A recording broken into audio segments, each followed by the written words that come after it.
grab a journal of your choice, whatever you need. Get your coffee, get your wine, because this video is going to set you free.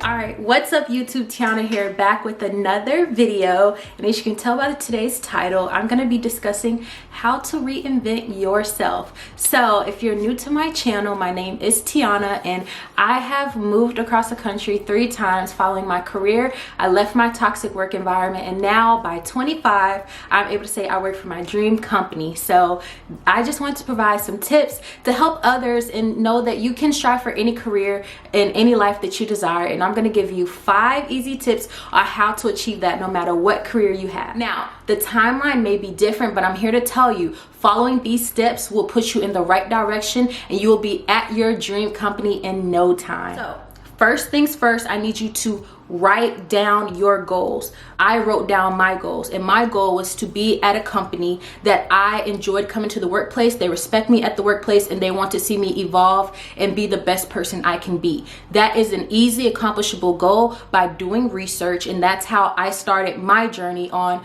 getting my dream job. So some things that I recognized at my first job that I did not like was that I did not like how their training process was, and it was not conducive for me to be able to be my best self, meaning that there was a lack of resources to say regarding a training process, and I just felt that I was being set to an expectation that was unrealistic to be able to meet on my own, because I only know what I know, and coming to a new company, you do not want to feel like you have to teach yourself everything, because that is going to be additional stress on you, because especially if you're like me and you take your career seriously, that is not something that is going to help you be able to be, you know, the most productive at work and be able to be 100% showing up your best self. So that was a big thing for me. I wanted to make sure that my next company, a goal for me was to be in an environment that will train you before you get expected to do the job in its whole entirety. I wanted to make sure that there was a training to independently do my role, and thankfully this job allows me to do so. Just a little backstory, I do work in television. First job was just not a good fit for me. It just was not able for me to be able to be successful and be where I am today, but the best thing I could have done was recognize that, leave that place, and then that is how I was able to be blessed with the new opportunity that is a better fit for me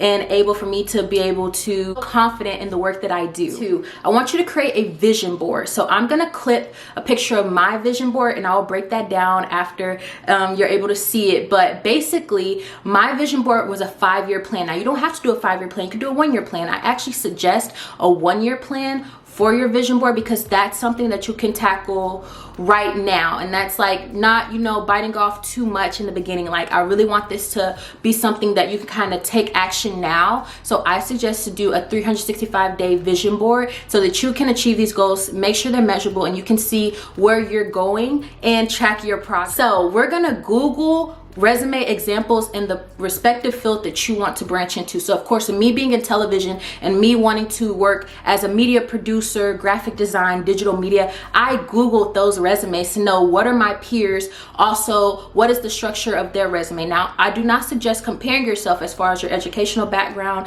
unless your field requires like a medical degree or things of that sort. But if you're just a regular person and you have a background, you know, that meets the, you know, necessary requirements, the basic requirements that a lot of times are a bachelor's degree in a respective field or whatever, even if it's not in that specific field, just a background knowledge of education, so that they can trust that you're just really well to do, and that they can trust that whatever role it is, you're coming to do that job to the best of your ability. When I Googled those resume examples, that is where I was able to structure my resume to highlight the key skills that I also possess. So, and key skills in my field of digital media is being able to understand television, digital technology, different softwares that are expected to be basic knowledge. I just want to know that you know how to function those, and if I'm in charge of the social media, the branding, and different marketing, they just want to know that I have a basic knowledge to be able to understand what the role entails itself. So that is what I believe truly stood me out in front of my peers and different people to be able to land interviews and, you know, successfully get my role. So I recommend at the end of each week, you're applying to at least 3 jobs. 3, why? Because it's also a numbers game. And as you start to get interviews using these tips, you're going to want to make sure that you're constantly being booked on your calendar for more opportunities. Now, granted, some places move slower than others, so also the 3 per week helps you be at a good place to not just wait on one job, because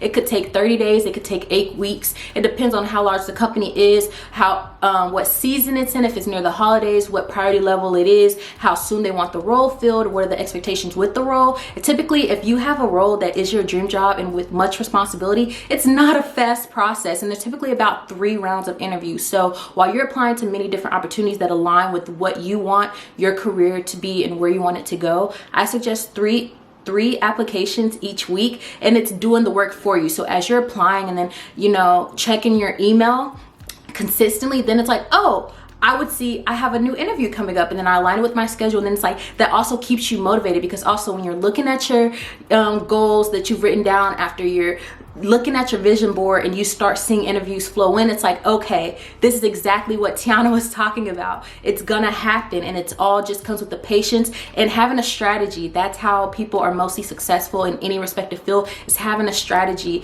with the approach of how to get there. Lastly, once you have created your LinkedIn, I want you to join a community in whatever field you are. So me personally, I am a Black sports professional, so that is the community I am a part of. That is where I am a member. We have an annual conference, and it truly changed my life. I was able to meet other young professionals in my industry that also looked like me, and I connected with them. I was able to find a mentor, and it just really changed my life. Why? Because I'm around a community of people that are in the field that I want to branch into, in the field that I want to, you know, climb the ladder in. Like at that conference, I met vice presidents of different NFL teams. I met you know, managers of different player developments, like all the different branches that go into successful sports marketing, sports branding, or just sports professions in general in the front office. I met plenty different people from different fields, different lanes, sports agents, and those are people that have become lifelong friends. And I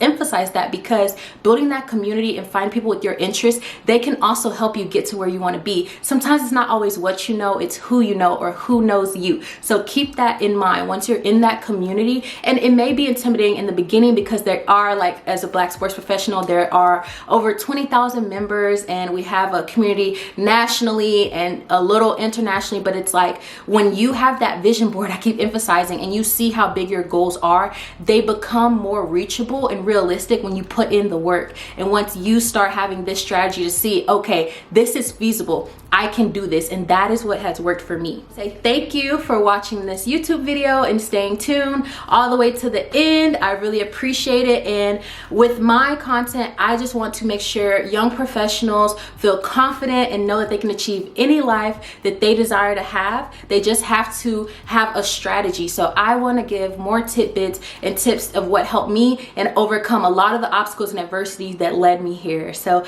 thank you so much for watching, and stay tuned for another video. Bye.